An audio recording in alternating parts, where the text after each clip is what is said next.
sejahtera bagi kita semua, Yahoo! Perkenalkan, nama saya Yasmina Rulu.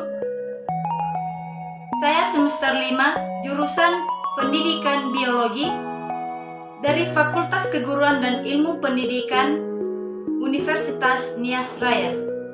Pada kesempatan ini, saya akan menyampaikan materi tentang struktur dan fungsi jaringan pada tumbuhan. Tujuan pembuatan video ini yaitu untuk memenuhi tugas pada mata kuliah perencanaan pembelajaran biologi. Baik, selamat pagi semuanya.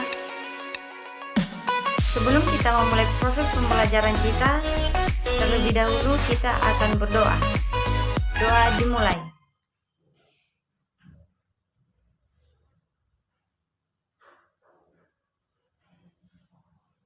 Selesai. Baik, hari ini saya akan mengecek siapa saja yang tidak hadir, dan saya rasa semua sudah hadir semua. Sebelum kita masuk pada materi, terlebih dahulu kita akan menjelaskan tentang kompetensi dasar dan indikator dari materi yang akan saya sampaikan, yaitu di mana kompetensi dasar dari materi ini adalah menganalisis keterkaitan struktur jaringan tumbuhan dan fungsinya. Adapun indikator dari materi ini yaitu 1. Menjelaskan struktur dan fungsi jaringan pada tumbuhan. Yang kedua yaitu menuliskan bagian-bagian struktur fungsi jaringan tumbuhan. Dan yang terakhir, mengaitkan hubungan antara struktur dan fungsi jaringan pada akar, batang, dan daun. Adapun tujuan pembelajaran. Setelah mengikuti proses pembelajaran, peserta didik diharapkan yang pertama, siswa mampu mengetahui struktur jaringan pada tumbuhan.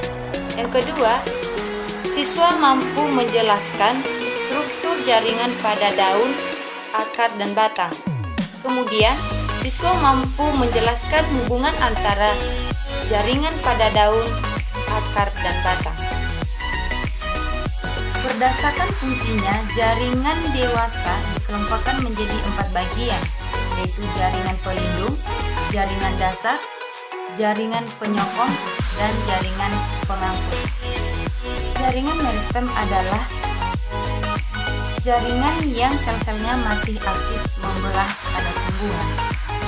Meristem primer umumnya terdapat pada ujung batang dan ujung akar. Oleh karena itu, meristem primer menyebabkan pertumbuhan primer pada tumbuhan. Sedangkan meristem sekunder adalah meristem yang berasal dari sel-sel dewasa yang sifatnya menjadi meristematik kembali atau disebut juga aktif membelah kembali.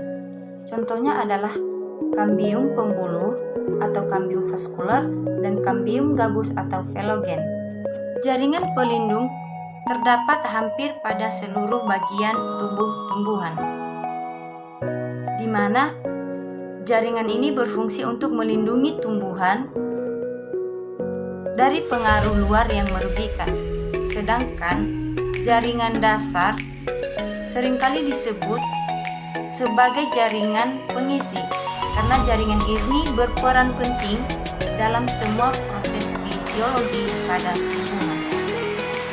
Jaringan meristem atau disebut juga jaringan embrional adalah jaringan yang sel-selnya masih aktif membelah secara mitosis. Hal ini menyebabkan sel tumbuhan semakin bertambah dan menyebabkan tumbuhan mengalami pertambahan volume dan tinggi. Berdasarkan asal terbentuknya, jaringan meristem dapat dikelompokkan menjadi 2 bagian. Yang pertama, meristem primer dan meristem sekunder. Sedangkan jaringan penyokong adalah jaringan yang berperan untuk menyokong tubuh tumbuhan. Berikutnya yaitu jaringan pengangkut atau vaskular. Jaringan pengangkut terdiri dari 2 jenis, yaitu xilem dan phloem, di mana xilem berfungsi untuk mengangkut air dan zat-zat hara yang terlarut di dalamnya dari akar menuju daun. Kemudian, phloem berfungsi untuk mengangkut makanan hasil fotosintesis dari daun dan diedarkan ke seluruh tubuh tumbuhan. Sekarang kita masuk pada nomor 2, yaitu jaringan dewasa. Di mana jaringan dewasa atau disebut juga jaringan permanen merupakan jaringan yang bersifat non-meristematik atau tidak aktif membelah. Karena jaringan ini berasal dari pembelahan sel-sel meristem primer dan sel-sel meristem sekunder yang tengah mengalami diferensiasi atau mengalami perubahan bentuk sehingga memiliki fungsi tertentu. Baik, kita akan langsung pada materi kita, yaitu struktur dan fungsi jaringan pada tumbuhan. Nah, organ tumbuhan itu terdiri atas berbagai jenis jaringan, di mana jaringan adalah sekumpulan sel yang memiliki struktur yang sama yang membentuk suatu kesatuan untuk memberikan fungsi tertentu. Nah, sel-sel yang terdapat pada tumbuhan memiliki struktur yang sama dan akan terintegrasi menjadi suatu jaringan dan memberikan fungsi tertentu pada tumbuhan tersebut. Berdasarkan aktivitas pembelahan selnya, jaringan dikelompokkan menjadi 2 bagian. Yang pertama jaringan meristem atau jaringan embrional, dan yang kedua jaringan permanen atau jaringan dewasa. Nah, kita akan bahas satu persatu dari jaringan meristem dan jaringan dewasa tersebut. Baik, selanjutnya kita masuk pada struktur dan fungsi jaringan pada batang. Ada beberapa fungsi batang pada tumbuhan, yaitu antara lain pertama, batang berfungsi menyokong bagian-bagian tumbuhan yang berada di atas tanah. Kemudian, batang juga berfungsi sebagai jalan pengangkutan air dan mineral dari akar menuju daun dan juga sebagai jalan pengangkutan makanan dari daun ke seluruh tumbuhan. Jadi, sama halnya seperti akar, batang juga memiliki epidermis, korteks, dan berkas pengangkut. Bagian terluar batang yang masih muda tersusun atas epidermis. Korteks pada tumbuhan tersusun atas jaringan parenkim, dan berkas pengangkut pada batang merupakan kelanjutan berkas pengangkut pada akar. Melalui proses pengangkutan ini, air mineral yang diserap akar akan diteruskan oleh berkas pengangkut pada batang untuk menuju daun.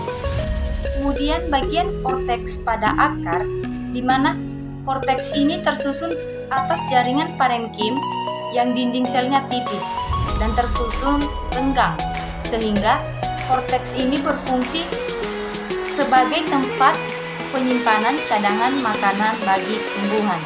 Nah, selanjutnya ada silinder pusat, di mana silinder pusat ini terdiri atas silen yang berfungsi untuk mengangkut air dan mineral dari tanah menuju batang hingga ke daun, dan flum yang berfungsi mengangkut makanan hasil fotosintesis dari daun kemudian diedarkan ke seluruh bagian tubuh tumbuhan.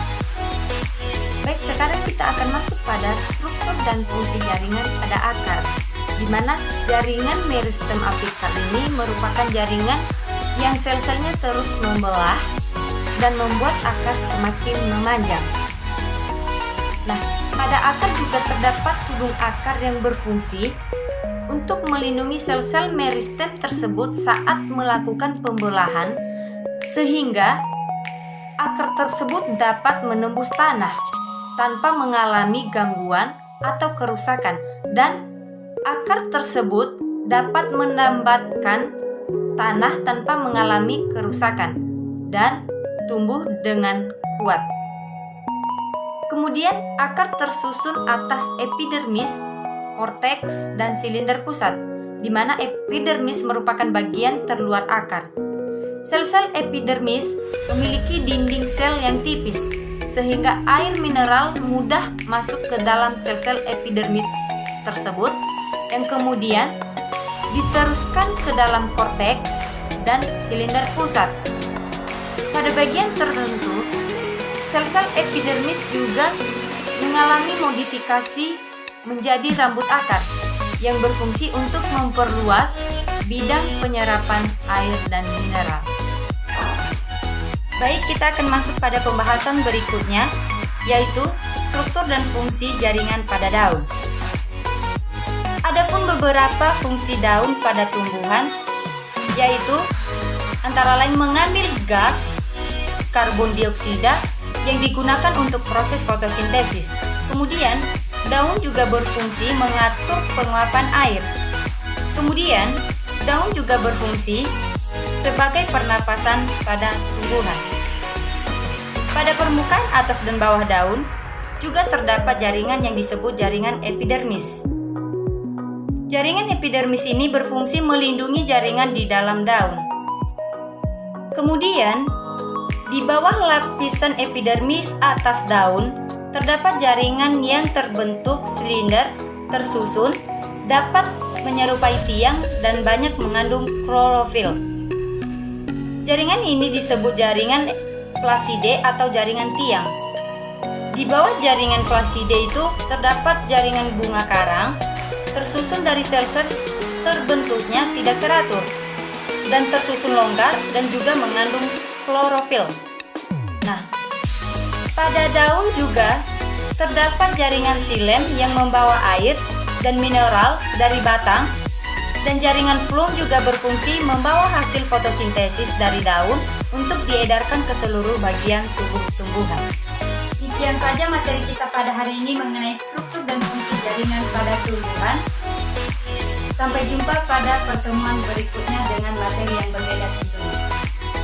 Nama saya Yasmina Lulu, kembali menyapa kita semua. Yahoo!